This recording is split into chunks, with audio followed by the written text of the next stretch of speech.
Hey everyone, thanks for joining in on our asynchronous faculty meeting this morning. So, I just wanted to share out a few items with you. I don't have a lot to share, and that's why I chose not to have a meeting this morning. I know that some of you are going to have questions, so I will be available. I'll have a Teams link open in the morning at 8 o'clock if anybody wants to join and just have a Q&A session as well. But I felt it was important for us not to join Um, in person just because of the COVID numbers, and I want to respect everyone's feelings, and also just make sure we're all staying safe and not gathering in a large room. So we will probably do future faculty meetings via Teams, but at some point.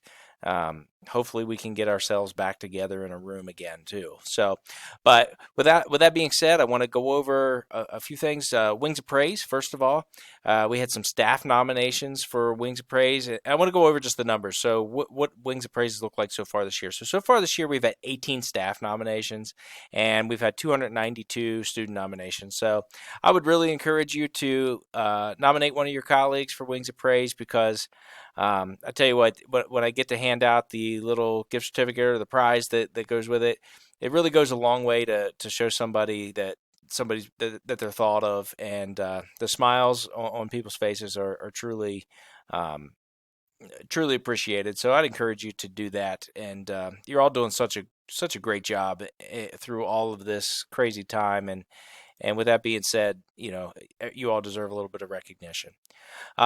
We have had 292 student recognitions since we kicked this off in October. I'd encourage you to continue making those student recognitions and uh, just really praise the students for doing a great job. Let them know that they got a Wings of Praise, and we're going to continue to recognize kids for doing great things.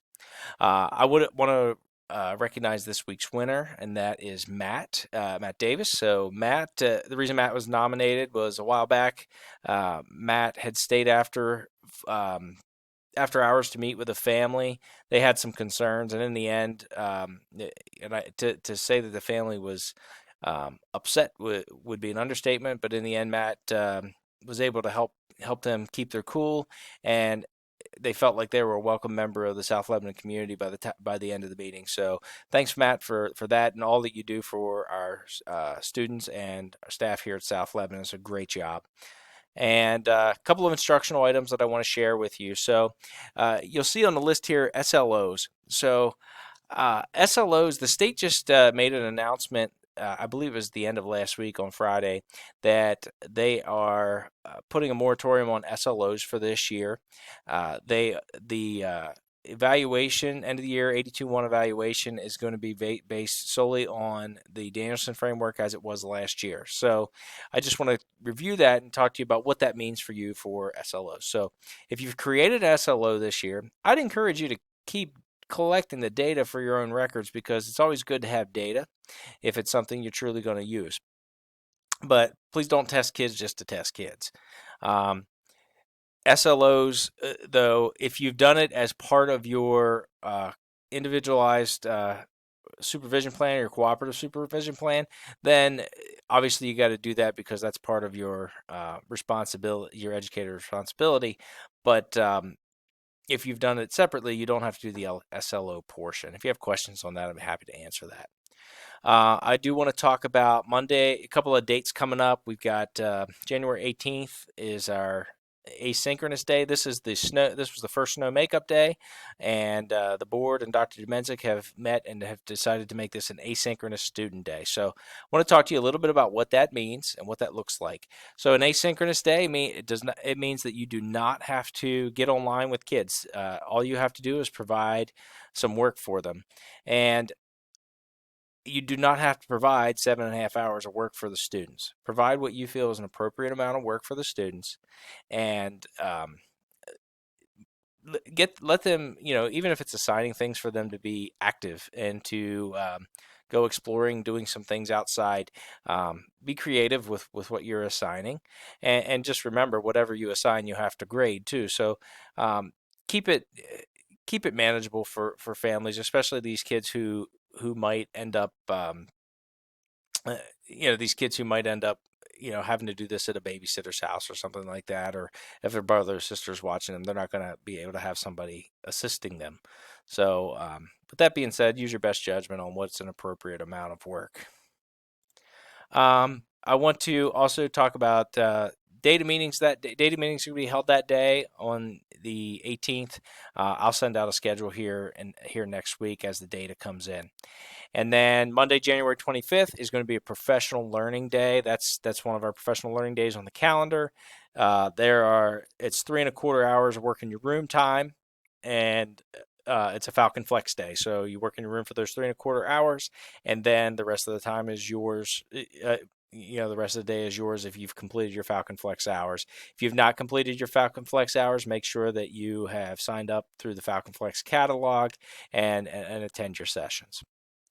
And then some administrative items. I have COVID-19 updates here, but I really don't have any updated information for you.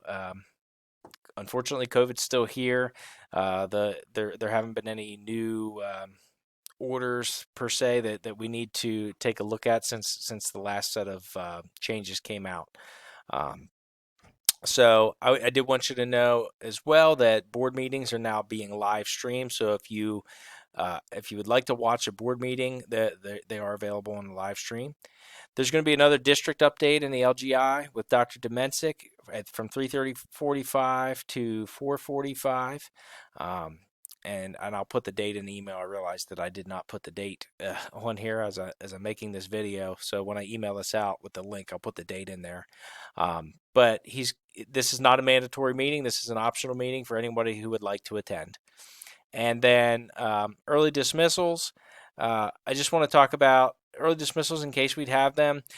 Just like the last early dismissal we had, professional staff has to stay until all the students are dropped off.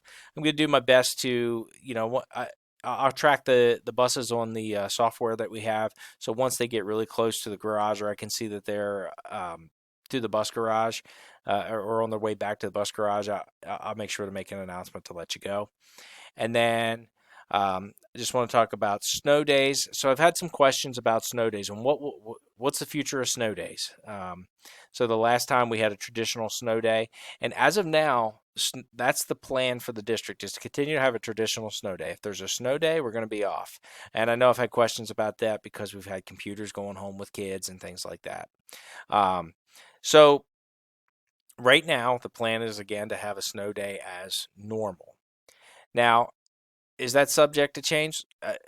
I think at this point we've all learned to just roll with things, and everything is subject to change. I would guess that the only way that would change is if we'd end up with like a blizzard with multiple days off or something like that, where we could have a week off of school, and because of a snow, we might do some virtual time there, and that's simply my conjecture. But that's an example that I could think of where a snow day might change to doing some kind of synchronous online learning. But as of now, from meeting with Dr. Demensic and the admin team this morning, there's no plan for that. So, on those days, just be safe and enjoy time with your family. So those are my updates for our faculty meeting today. And as you see, it's a lot of information there with our instructional items, but at the same time, very short and to the point of things to share. So please let me know if you have any questions. Happy to answer them. And again, I'll be live on Teams on Friday morning at 8:00 if you want to jump on and just have a Q&A session. And I'll be on from 8 to 8:15 or so if you want to have a Q&A session, answer any questions. And my door's always open, and we can chat that way as well.